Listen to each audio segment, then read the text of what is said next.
BT Gaming back here with another video. I wanted to take a look at what we have here called Lantern Rite, which is coming up. We're in the second half of version 5.3. There's a lot of things going on, a lot of different banners, but also there is a 4-star selector we get from the cast of the leeway characters. And so I wanted to take a quick moment just to go ahead and take a look at that for you guys, because there's I think a pretty good decision to make here when considering what characters you're going to want to aim for in this selector, right? We've gotten this pretty much from what I can remember every year consecutively. And if you've been playing since launch, you pretty much can get, probably should already have a 6-star characters on some of these.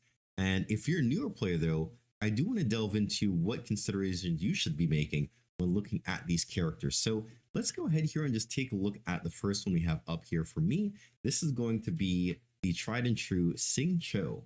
All right. He is quite an amazing character when it comes to being an amazing, phenomenal Hydro support. He has been in the game pretty much since launch, and he is a character that still packs a punch, still I think is very, very up there in terms of being one of the better or best Hydro supports in the 4-star category. I think he is second to none as among 4 stars. When we take a look at him here, kind of some of the things that he does really, really well, if you look at his talents, he can actually hit a decent amount of damage by tapping his E. And one great thing to note is that when you do cast his burst, he kind of gives you this off-field Hydro swords that will do coordinated attacks with your characters that do normal attack damage. So think of maybe somebody like an Arlecchino that is on this banner, that she could be paired very, very well with Xing Cho. So if you're going for Arlecchino and you don't have a Xing Cho, it may be worth it to pick him up and pair him with your Arlecchino, because you can get some great numbers doing some vaporizes. That'll be a great reaction to use for those characters. Now, what if you already have some copies of Xing Cho and you're trying to think, should I pull for Constellation? I would say he has some great constellations. You would take a look at this here. Constellation 1 gives the number of range swords increased by 1, or by 1. And so that's really, really great, because you have another range sword that is going to be there for you, dishing out damage. C2, it decreases the Hydro res of opponents hit by the sword by 15% for 4 seconds. Again, really great constellation, because that's more damage you can deal out with him. And if you pair him with a Hydro character, can be really good as well. See through the typical level up of the talent and the burst, or skill and burst rather. Through the duration of Gua Sword, the damage dealt by the fatal range can increase by 50%. So not bad there. And obviously C6 is kind of the bread and butter. I'd say if you're at C5 and you are thinking about getting his C6, I would definitely get a C6, because what happens here is that it greatly enhances the 3rd sword's rain attack, and on hit, the 3rd sword rain attack regenerates 3 energy for Xing Cho. So I think that's pretty great, pretty valuable to have there. And then I would just say, yeah, if you don't have a Xing Cho, grab him. If you're close to C6, C4, also pretty good as well, not bad. Weapon wise, he's great, perfect with a 4-star sacrificial sword, is amazing to use with him. And if you slap an emblem set on him, that can work really well, or a combination of Hydro for me and the Noblesse set as well is kind of what I'm running, because that's what I got for him. Let's hop over to the next character listed here, which is going to be Gaming. Now, my Gaming is not built, not indicative of him being bad. Again, I've got so many characters to kind of get through, and so he's on the list for me to build. But I will say that Gaming is quite a phenomenal character from when I played him in trial runs, seen other people, content creators, do guides about him and showcase his damage. He is a plunge attack damage dealer, and he dishes out a lot of damage. He's pyro, and I believe for a 4-star, he's probably one of the harder hitting 4-star characters that we have. So I would say for him, definitely can't go wrong picking him up, especially if you have Shan Yun, which is going to be another character here that she buffs plunge attack damage. So if you have a Shan Yun, I would say it may be worth it to pick up a Gaming if you don't have one. His constellations, I believe, they also kind of do scale up here as you get them. I have him at C1. Really nice is that when you use a Swanidi, I believe that's going to be his burst, or kind of go up and come back down, it heals 15% of his HP. So that's actually going to be really nice, because he has an HP loss mechanic, I believe, built in. Kind of as his constellations go, it's going to increase his damage. You'll see this receives healing, and this instance of healing overflows his attack is increased by 20%. So, and he's gonna be healing, 15% here passively anyway. And then we look at a C4 Charm Class Striker. It's an opponent. It restores 2 energy, so kind of some energy built in. And then C6 is kind of the big damage bump that he gets that makes him very, very competitive with 5 stars, which is going to be that his crit rate is increased from his, I believe, the bestial ascent when he comes up and plunges back down. It's going to be increased by 20% and crit damage by 40%, and his attack radius is increased. So I would say if you're at C5 and Gaming, just go ahead and pick him up, because if you use him, this is going to take him to a next level as far as damage wise of what he can do. Would recommend. Next character on the lineup here, Beidou, a character that I use pretty heavily in the beginning of the game. Electro, she's kind of the counter mechanic here. I'm kind of a shielder, not really a shielder, but her burst playstyle for me is what I used her a lot for when trying to use a burst to kind of deal any electro charge reactions. Was great because it arc between enemies. I would say nowadays she's not going to be the best pick for where we are in the game as far as reactions that we typically see that are popping off.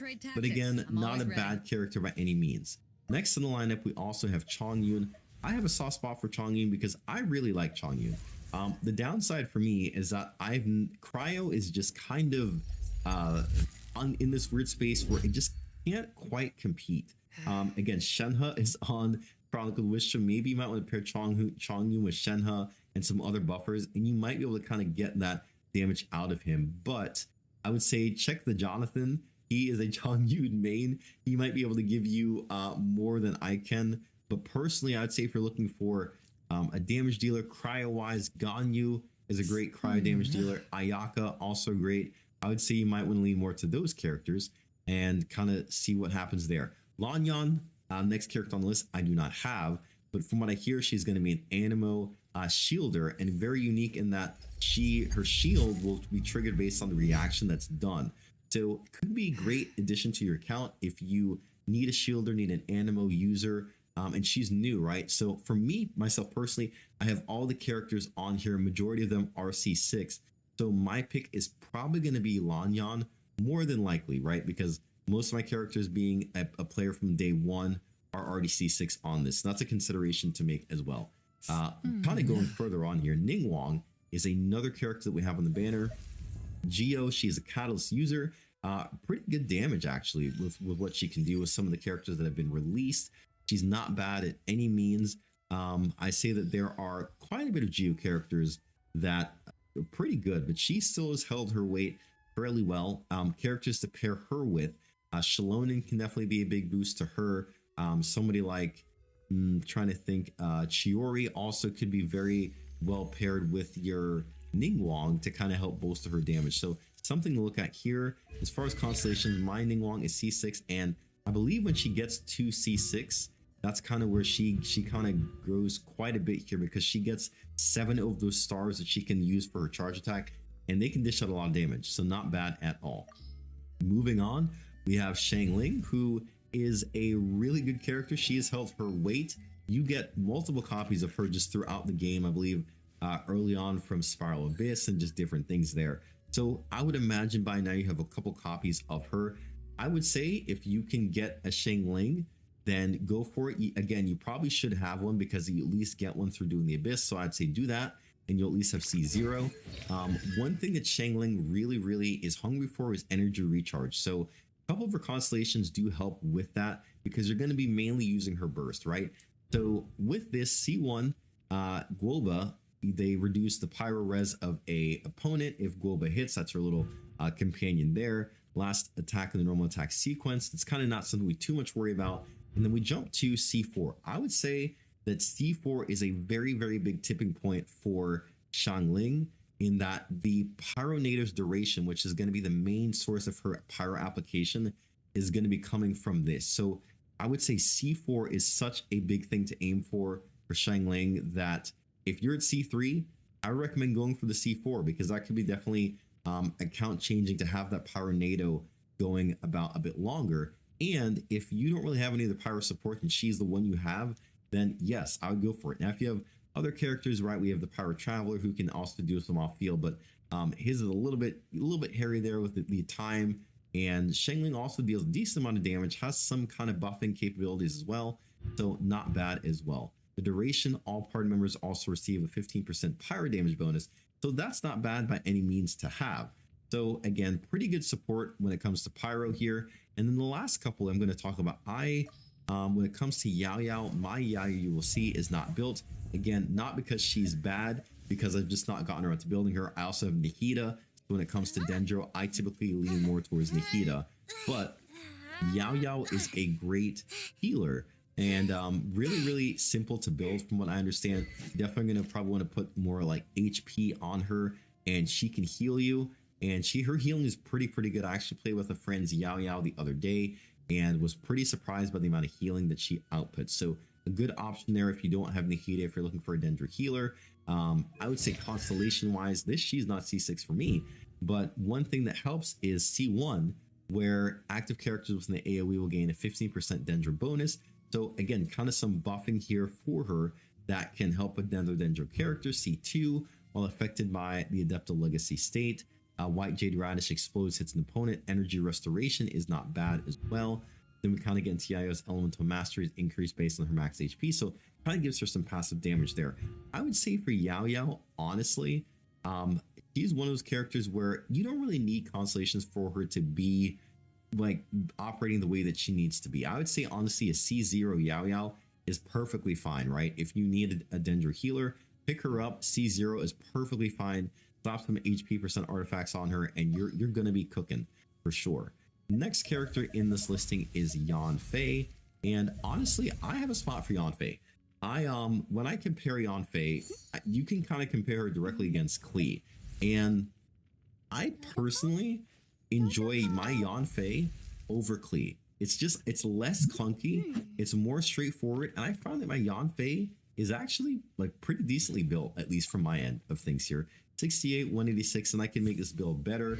Right now with Lost Prayer and things like that, she dishes out some great damage. I've run Abyss with her and really can make some pretty good 4-star teams actually, using like Yanfei, using Bennett, Shengling, and a Xingqiu, like 4-star team, and I can clear Abysses with that team with no problem. So I would say Yanfei definitely has some really good usability and has been lasting for quite some time because she's been around since early game.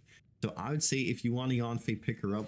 Constellation wise, mine is C6, and she does get better with constellations, just with increasing again the charge attacks crit rate by 20% with enemies below 50% HP can definitely come in handy there. Then we have her C4, which gives her a pyro shield, which is kind of interesting, gives her a little bit of survivability, very unique there to have. And then the number of Scarlet Seals, which is what does her charge attack, it kind of bolsters damage for that, is also very good. So I would say C4 is a pretty good tipping point, but even for Yanfei, I really find that constellations not too crazy. I mean, she definitely helps her get better, but you could have a C0 Yanfei and she can go to town. So not bad to have. We're getting close to the end here, guys. So the other second to last character we have on here is going to be none other than Yunjin. Now, Yunjin, from my understanding, I've not really used her team. I have a C6 Yunjin, and I believe she can bolster attack speed. People used to play her with like Wander to kind of get more higher attack speed, Ayato. I don't know if that's a popular playstyle as of right now. Personally, and again, this could be a hot take, but I probably would not be going for Yunjin.